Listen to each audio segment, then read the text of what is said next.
welcome to another episode of The Design Therapy, your creative community and outlet for all things inspirational, experimental, and finding that artist within. I'm your host, Cassie Patterson, a creative designer and brand strategist in Nashville, Tennessee. And on this episode, I have a phenomenal singer, songwriter, one of my wonderful friends who is amazingly talented. Please give a warm welcome to Marcela. Okay. Oh, thank you for the warm welcome. Thank you so much. Thank you so much very for glad being to be here. Thank you for having me. How are you doing these days? Are you surviving? That is a good way to put it. Yes, I'm surviving. Actually this year has been good. I mean, You've I know been it's with been family this year. That is like such a wonderful time. exactly. It was a great. Well, as you know, I had a baby at the Yes, end of she's last year. beautiful. So thank you. So it's been a wild trip, but wonderful. I'm sure that all the moms can relate. That is probably the most wonderful but harder thing that you have to do. Is like, so this year has been crazy. I mean, I know that the pandemic is going on, but at the same time, like these whole changes are going on at home. But I feel it's been a good year, actually. I feel that the quarantine gave me the opportunity to be more with the baby and be more at home, and also paying attention to things that I put in the back burner because you're running around. So I think it's a good year overall. Have you had a lot more time to like record in studio and in house and all of that? Not really, but I've been creating more. Not necessarily, not necessarily recording, but also we bought a house this year too, and it has a space that we converted into a studio. My husband is a musician; he's very talented mandolin player, and we wanted to have that space to be able to record and that. So, but it's pretty new. The house is just, we're still unpacking boxes and getting used to it. But we're getting ready. We've been creating stuff, and hopefully we're gonna get to I feel like that's me too. I literally bought my condo last year, and I've still been doing like a little bit here and there and just kind of fixing up and making it my own. So I've been settling in as well. I know it takes a minute, right? And that was another thing that I was glad that happened within the quarantine, because otherwise I don't know how you do it. I don't know how you pack boxes, find a house, and move to you a hire house somebody. Do it exactly. I guess so. You have to, and with a baby, like, everything becomes so much more. You did everything at once. You did all the changes in less than a year. Yes, I know. It's been a wild ride. Yes, I love definitely has been. Well, why don't you introduce yourself to everyone and let everyone know a little bit about who you are and what you do? All right. Well, my name is Marcela Pinilla. Marcela Pinilla Iker, now that I'm married. I've been a singer my whole life. I started singing when I was 5. I used to write my own songs. I remember that I used to be very bored. I used to hate chores, any type of chore.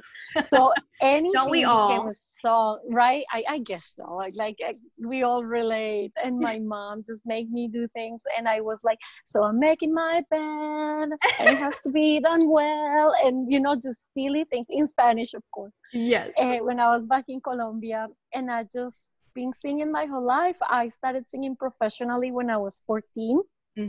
I joined the band, and actually started with a song. It's funny. Of course, I always wanted to be a singer. I'm sure, like hours and hours in front of the mirror, like practicing. And, but when I was 14, I got to record a song for a TV program in Colombia, and that kind of started this for me. And I joined the band when I was 14, and when I was 15 we started touring internationally. We ended up in Southeast Asia, of all places, just by when I didn't know that. That's amazing. No, you didn't know that? No. Yeah, I started, that was my first tour. It was in Malaysia. Wow. And then after I went back home, but I thought like, oh no, I want to travel.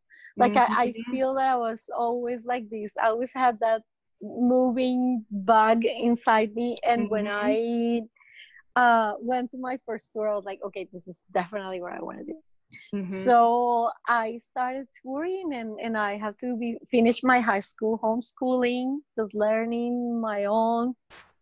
I went to Malaysia after that, but then I I had a bad experience. Like, I stopped writing songs and I just started recording covers. And Mm-hmm. I just want to take a minute to talk about that, because I feel that many women in the industry could relate when you're young. And it's a very, maybe now it's changing, I'm sure, but when I was 14, 15, it was very Mm-hmm. male oriented. And I just felt that it was like these wolves that wanted to eat me. I mean, No. it was just heavy. Like, they would look at you like, sure, I'll record your record, kind of thing. No, thank And you. to me, exactly, no thank you. Mhm. I don't want to say that I had Yeah. like being molested or Mhm. anything like that, but I just didn't It think it was the was for intention. me. Exactly, like, you just feel this, no, like, so I decided that I was not going to write more songs, that I Mm-hmm. was not going to record a record, and that I was just going to travel and sing, covers, and I just kept singing, and it was amazing. Like, I mean, I had a great time. I toured when I was 17 again, and when I was 20, we went on another big tour to Southeast Asia, and that's when I decided to stay there. I wanted to learn more English. I wanted Mm-hmm. to just basically get to learn more about the culture, and I fell in love with jazz, which was like Which so I love amazing. hearing you sing jazz. That's like my uh favorite. Thank you. I love it. I really love that. The way it's so, it just allows so much for you to express, and you're writing but on the Mm-hmm. spot, right? It's like that immediate clear creation, and you're like having that conversation with the other musicians, and I think that's so fascinating. And when I remember clearly this singer, her name is Mia Palencia, and she was amazing in Malaysia in this jazz bar. And so anyway, later on I started writing songs again, and kind of reconnecting with that part of me. And that was when I was living in Singapore. I ended up living in Southeast Asia for, well, no, in Southeast Asia, in the whole Asia, because I went to school in China, and I Mm-hmm. lived in the Philippines for a little bit, Malaysia, and Singapore. Singapore was the last country I lived in before I moved to the States, before I moved to Memphis. So it was Where I met Singapore, you. Memphis, where you met me. Yes, that was wonderful. Yes, that was a while ago, right? It was like 9 years ago, probably 10. 10. Oh my goodness. You look the same, Cassie. Thank you. Exactly the Thank same. you. It's Thank you. crazy. Yes, Thank I my need to, mother.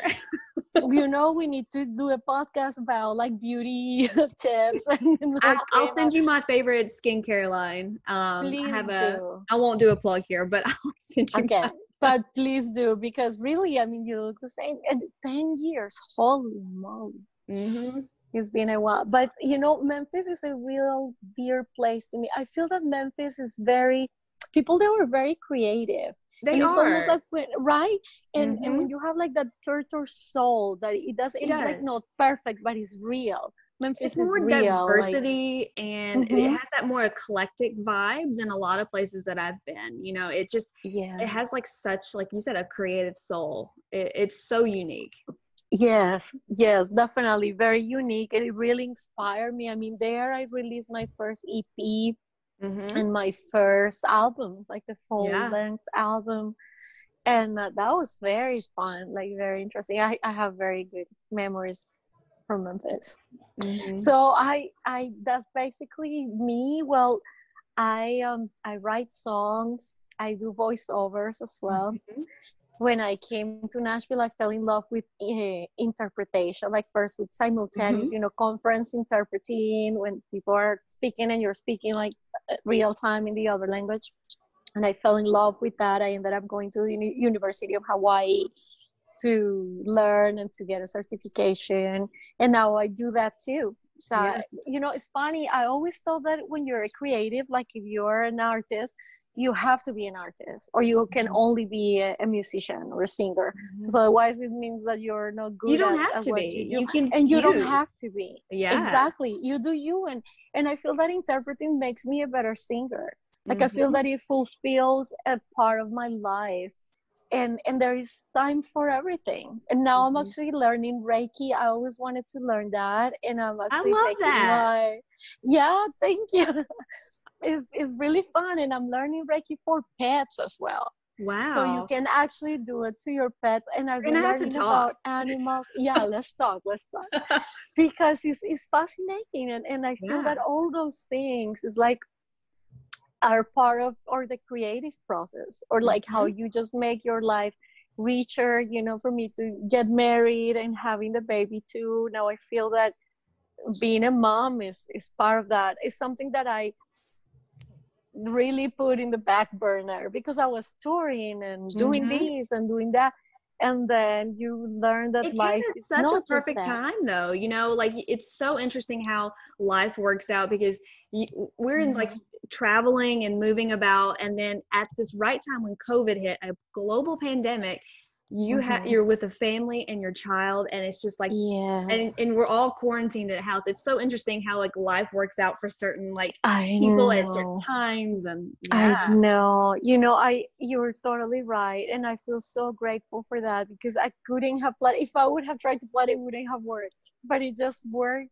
It just happened organically, and we ended up buying this house that we love. We were looking for the house, but it's funny, we closed on the house like in the middle of the pandemic in April. Oh my gosh. But we just found the perfect house that we wanted. And I also said that I was going to take 6 months off as a baby break, and that was at the end of March, right? So I kind of started going back to things for 2 weeks, and then whoop, okay, everybody go home, and that was it. So she never had to go to daycare, nothing. She's been here with us, and you're right. It's really been wonderful. Beautiful. I love that.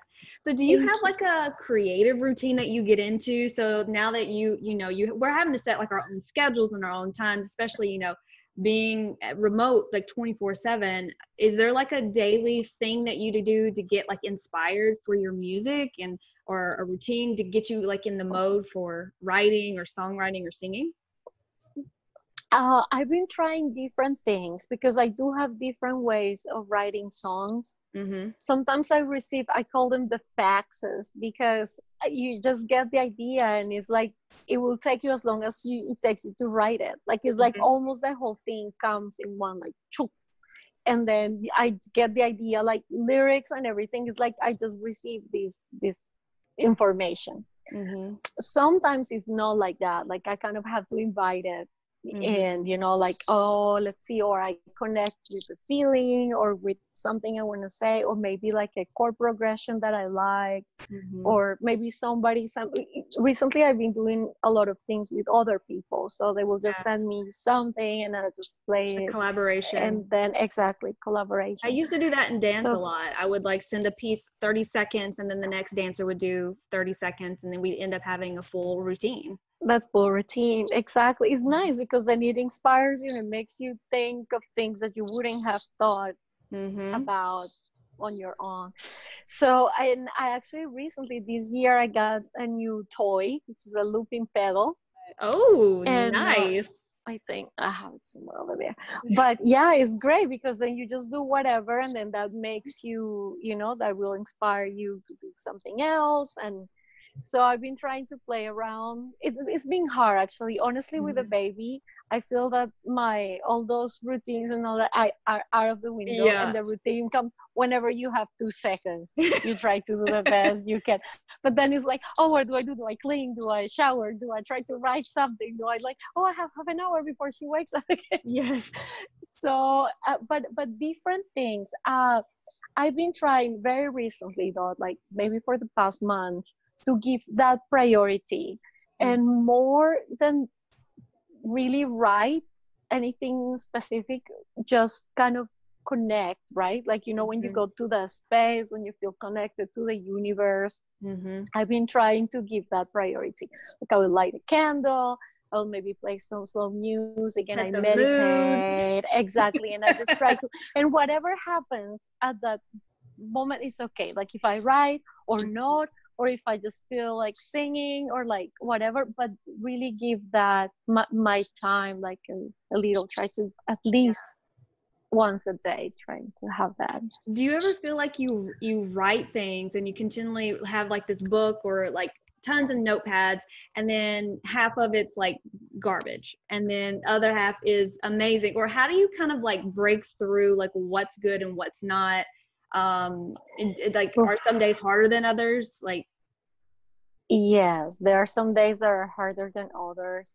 A lot of things, I think that, I don't know if a lot of people, like creative people, will relate, but I think most of the things that I write is like they don't end up being necessarily songs or something that I record or yeah. things like that. I do have a lot of notepads, and that's funny that you mentioned, because when we moved here, I was like putting these notebooks and notebooks and notebooks, like, oh my goodness, I have so many.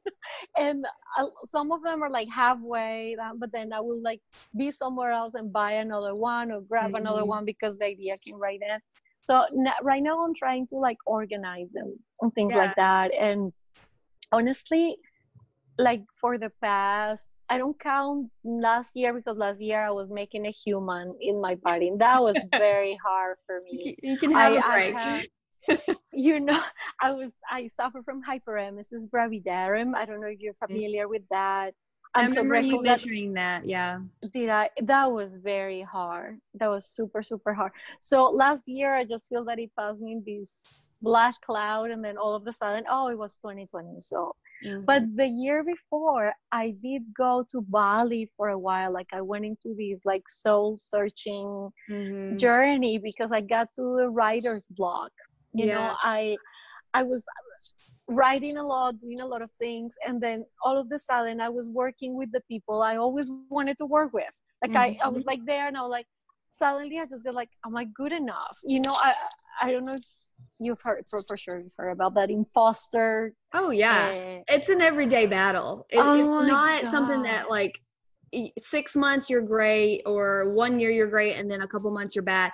It's like the entire career that I've been doing design, it's been part of me at least at some moment during a week or a day. And I've learned to kind of like push past it and like how to mentally like reset. But it's a very prevalent thing, especially being an artist. Oh my goodness. It's hard. Yeah, It's it's really very. hard. It just kind of come and gets you, and like you're right, it's like a constant battle. It's not like you're here, like you can be here and you can be there. And I feel that creative people tend to be like more sensitive, like the same way that we can be so connected, we can be really disconnected. And how do you overcome that? You know, I'm still working on it. No, but I think that now is better. I think that this year I connected again to what I connected with when I was in Memphis, which was just doing it for fun, like creating a song and enjoying the way it sounds, like just wanting to say something. I feel that after that I recorded my record and I started working with all these people, I got so afraid, and everything that I will write, I will just wanted to write something good. Instead of just writing something or just creating or that, I just needed it to be good, because like, oh my God, these guys are so amazing, and what am I gonna say? Like it's the expectations that you put on yourself and the expectations you think other people have, but they not necessarily have. You're so right. I think those things are in our head, and our head, of course, can be our worst enemy, and is always there. So we start listening to it. I think I'm grateful. I never thought I would say that, but I'm grateful that all that happened, because I think that it made me look for something else. Like there is exactly. It's like you feel like that, and it's like I do feel, and I did have this very bad depression, and I feel that made me look for other things, like, you know, for spirituality, but who are we, and where do those ideas come from, and how is the creative process really happen. And so I did buy a bunch of books, you know, like quantum creativity, and I started reading about, you name it. I mean, I read about so much. And I actually, there is something that I heard, I don't remember if it was a podcast, or it might have been like a podcast, but Elizabeth Gilbert was being interviewed, and she's talking about her book, the Eat, Pray, and Love. She said, of course, it was so successful, but then after that she did it, and she, you know, finished touring, people just constantly ask her, what are you going to do now? How are you going to follow that? And she got into this, you know, like, oh my gosh. And she's in a completely different life phase now than when I was like, she's not even near what she was doing then in 2020, you know? Exactly, because you just changed so much. But at that moment, but she did say something that I really stuck with me, and that I've been, you know, trying to apply more and more. And it's like, it's not really about you. If you remove the glory, you also remove the failure. Like, you're just there showing up. Or remove the ego. Sitting down, the ego, exactly. You remove the ego. You're just showing up to write. And I'm just here writing, you know. It's like, there clearly we know that there is an inspiration. There is some higher power, something that you connect with. And I'm not saying it's like you're being possessed or anything, but clearly we have to be in the right mindset. And if we remove that, she talks a lot. I would really encourage people to look for that podcast or that interview when she talks about that, because it's very interesting. She really searched about how people saw creativity long time ago, like the Greeks and the Arabs, you know. And at one point they just waited for like the presence of God to come through the artist, you know. So it was not about the artist, and that kind of removes that pressure. Like, you're just here to create something pretty for all of us, but it's really, you're just kind of being a channel, and your job is to show up. So your job is like to just sit and write. But if you're so afraid and so self-conscious that you don't do your only job, which is to actually kind of, you know, empty your mind. So It's simplifying the process and everything around you to not be so overwhelmed. Like, I've had to shift major. I told you earlier that I've had to shift in the last year just because I was getting burned out, overwhelmed, and I was putting too much pressure on myself in the process. And sometimes you have to make that big shift, like you're saying, you know? Yes, it's true, because it's not, I mean, it's supposed to be fun, right? And you're doing it as art. Don't lose the passion and the fire and just like the joy of it, you know, the simplicity of fact that it's joyful. It gives you joy. It gave you joy when you were little. It gives you joy now. It'll give you joy in 50 years, you know? Exactly. If you do it, if you take it like that, and I think that when you do it that way, people feel it too. Like, if you do it with that joy, people will definitely feel. That's what touches people. And I feel the joy when you're singing at the jazz club. I'm like in the back, like, thank you.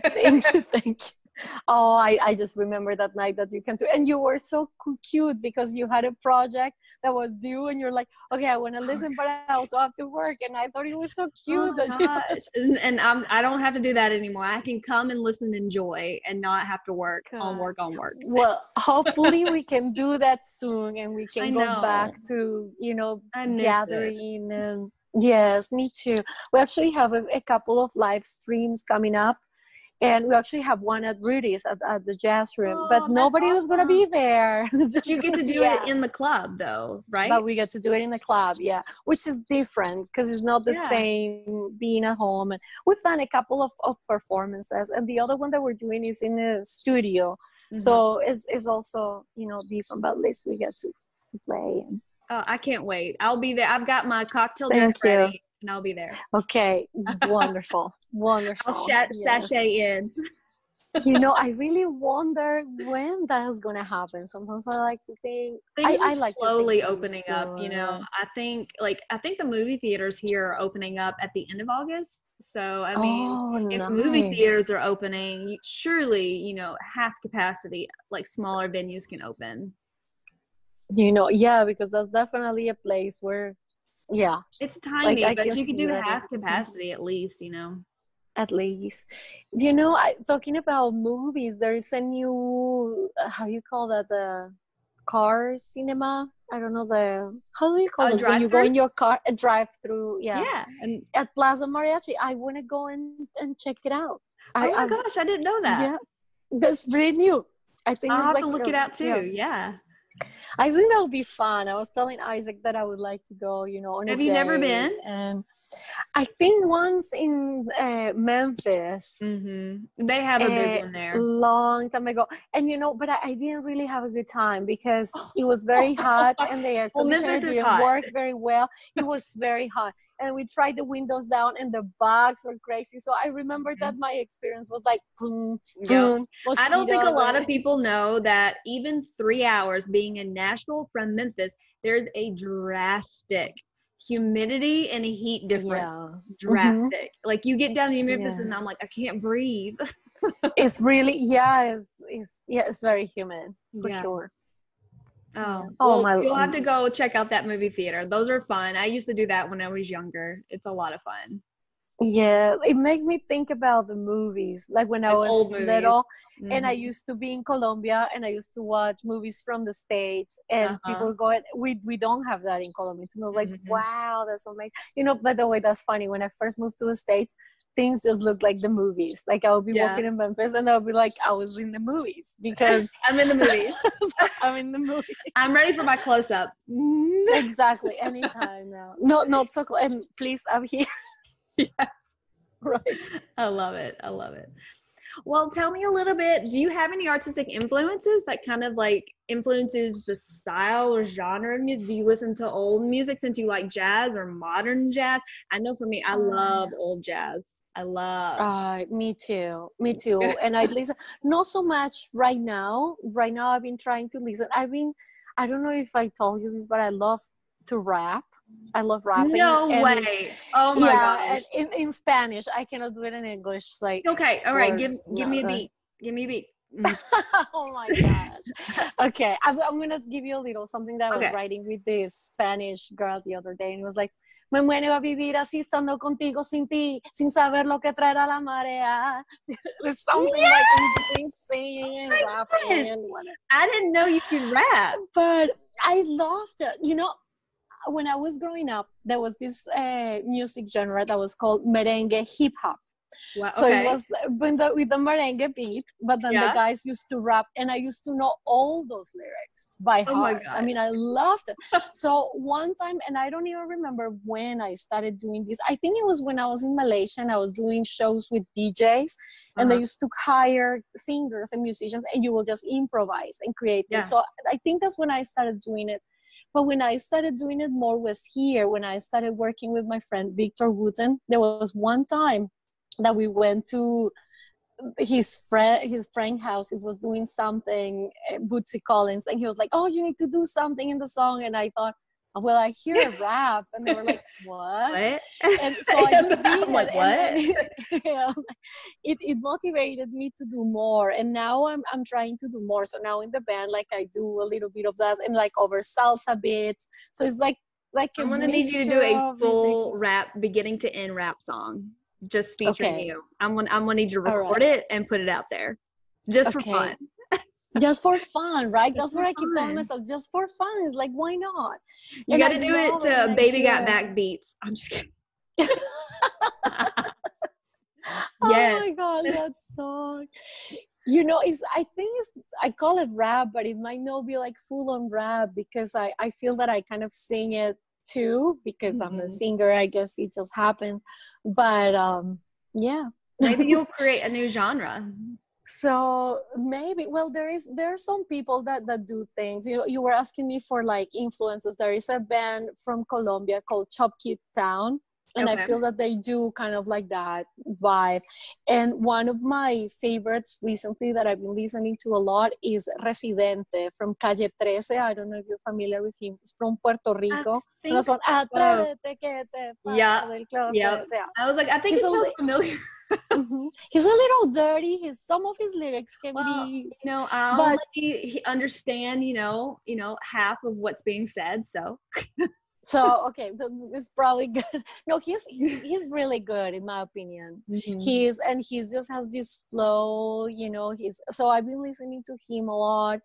I've been listening to a lot of gypsy jazz recently because Yeah. Isaac, my husband, he loves it and he plays gypsy jazz very well. So we end up listening to that a lot. And honestly, all music gives you little something. I used to be more Mhm. like, oh, I listen to this or that, but all music has something to offer and something Yeah. to teach you. So I had my time also listening to old jazz, like you said. Uh-huh. When I was in Malaysia and I was learning the standards, I Mhm. used to fall asleep with Ella Fitzgerald with Oh. headphones. Mhm. Every night I went to bed.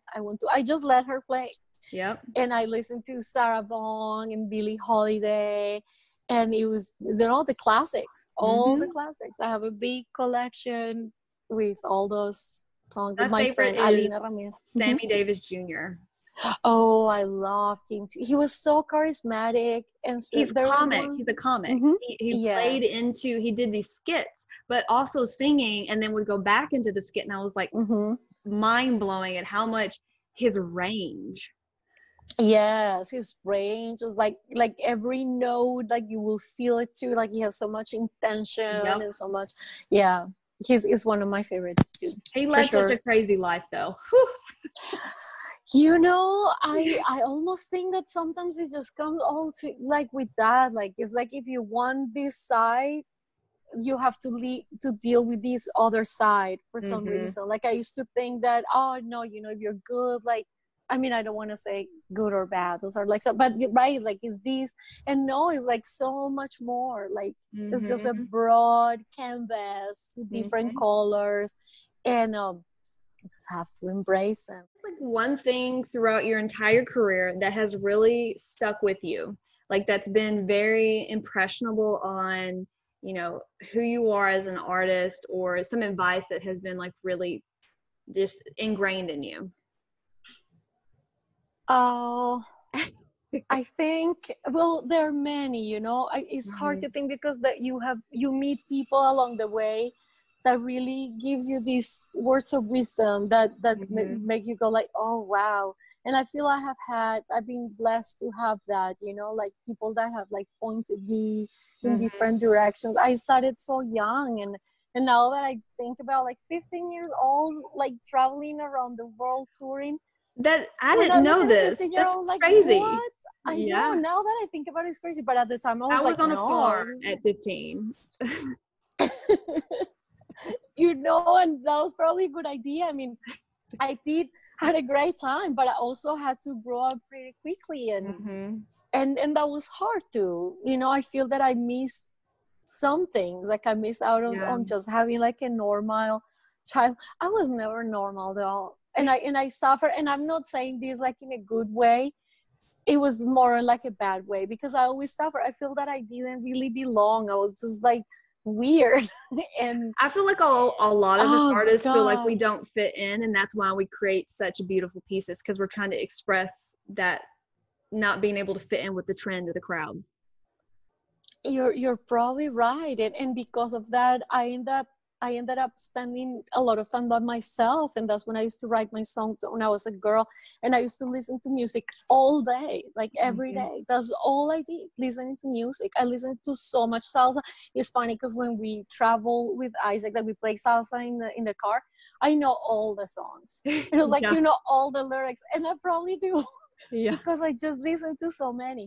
But anyway, going back to your question, there was one that I feel that really stuck with me, and it was about being responsible. Like Mhm. it doesn't matter how good you are, how talented, but if you're not respectful, if you don't show up in time, and this is like when you're singing in a band, like if you don't do your part, like if you don't then nobody's going to call you. Like nobody, you know, if you're hard to work with, then nobody wants to work with you.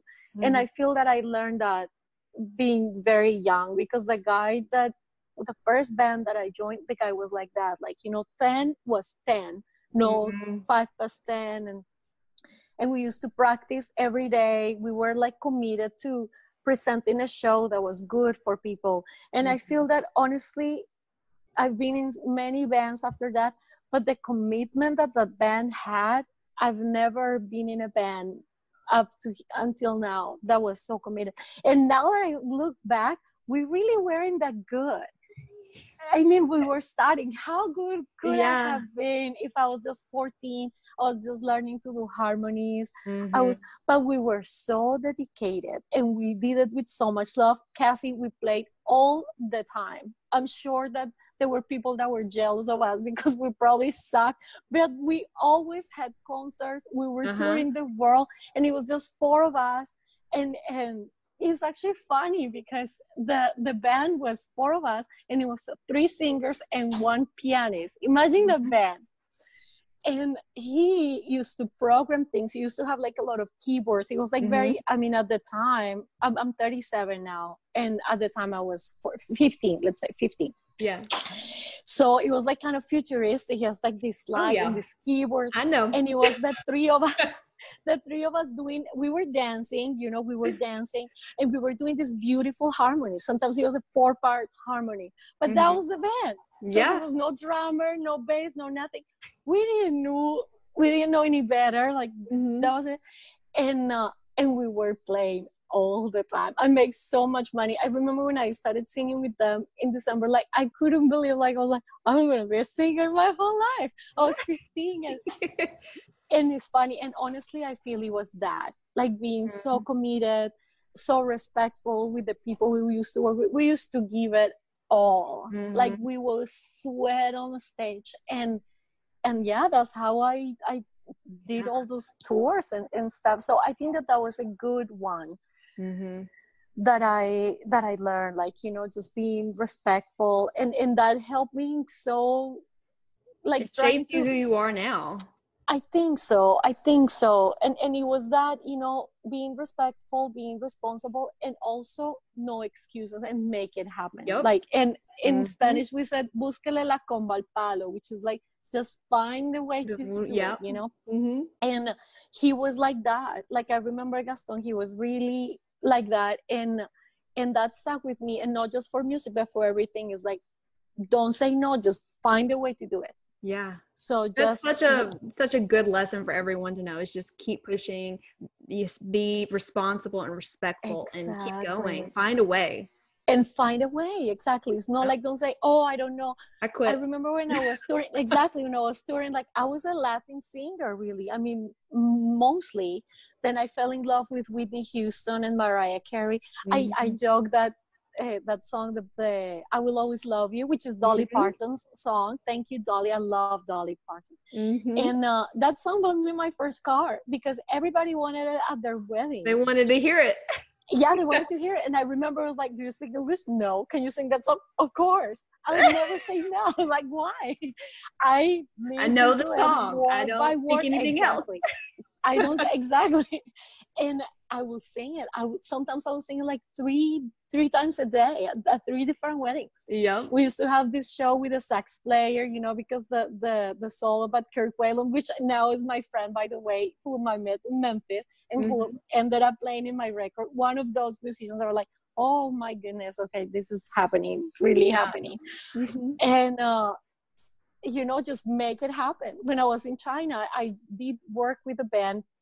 It was the Canadian guy. He has this band from the musicians from the Philippines. And we used to do rock. Can you do rock? Sure. Can you do some pop? Of course. I will learn if I don't. I will learn it, exactly. And I was like, you know, I needed to work, and I will say no. And I enjoyed it. It was not like, oh my God, I hate this, but I have to do it. No, like I wanted to do it. But I'm glad that I learned that. It's like, you know, you make it happen. It's like, can you learn 10 songs in this couple of days? Sure, I'll learn them. Yeah. And you go for it. And it's funny how your brain will cooperate. And when you're convinced that you can do it, you can do it. Oh, I love that. I love that. So Well, what is like so that's advice that you've been given that you've learned. Like, what is one thing that you want to leave people with? Like, for somebody who's trying to, learn how to write songs or become a musician, like, what is Marcela? What does she say that you want to give advice for? um, for people to follow their passion, to be encouraged and live a life that they enjoy, because it's scary, and Yeah. there are gonna be moments that are scary, but I think it's worth it. Like, it's very sad if you just spend your whole life paycheck to paycheck, like from 9 to 5, or not even paycheck to paycheck. Maybe you do it because you were making good money, and that's Yeah. what. But it's very sad when I meet people like, oh, I hate my job. Oh, that makes me so sad. To me, those words are so sad, because you spend all your day doing something that you hate. And then, with this promise that when you retire, you're going to enjoy it, but you're not going to have the same Yeah. energy to do it. It's not going to be the same you that is working so hard. And it's really not worth it. I mean, I know this sounds very too drastic, but this is all like an illusion. Like when all this is taken away, you realize that all that didn't really matter. And to spend all your life like doing something that you hate, I Yeah. find that very. So that one thing could be like, Yeah. really invest time in your dreams, and I'm not saying like go and quit your job tomorrow, but plan for it. Like, Yeah. start Little using the time. steps. Exactly, little steps, so you can move towards that thing, or maybe find another job that Yeah. maybe is not exactly what you want, but gets you closer, or gives you more time to do these other things. Sometimes you have to do something scary to motivate you to work, like, oh Yeah. my God, I really have to make money, I don't have this, so let me see if this happens. But if you just stay there, then nothing will change. Yeah. So You I don't want to think have that those would regrets be. when you get older. No, you definitely don't want to have them, because I've heard this several times, and the older that I get, I think that is so true. Like, you don't regret the things that you did, like some mistakes that you make, or, I mean, of course, that has like different degrees, but you you regret mostly what you didn't do. What if I would have traveled the world, or what if I would have whatever. I think I want to leave two things, that first one, but the other one is also explore. Like, the world is so big, like, Yep. find your drum. Like, I was born in Colombia, but I lived in Asia for 8 years, and now I'm a US citizen, and I'm here. I don't know where I'm going to be in a couple of years. I don't know, but the world really is big, and it's not very hard to live somewhere else. Like, you always find your place. So it's Yeah. beautiful to also find your place in that city. You might find that place that you're perfect for, instead of feeling sad. And maybe I'm saying that because I felt like I told you that I was always so weird and I never completely fit. But sometimes we just think that we have to change, that there is something wrong with us, and that we're not the way we're supposed to be because of society. But there are so many societies, so many versions of life, so many versions of what is good and bad. I mean, I've been to places where you think, oh my God, that's acceptable, and yeah, that's the way they live, Yeah. and it's fine.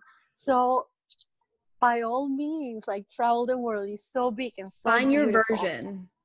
Find your, exactly, just find it and go for it. So worth it.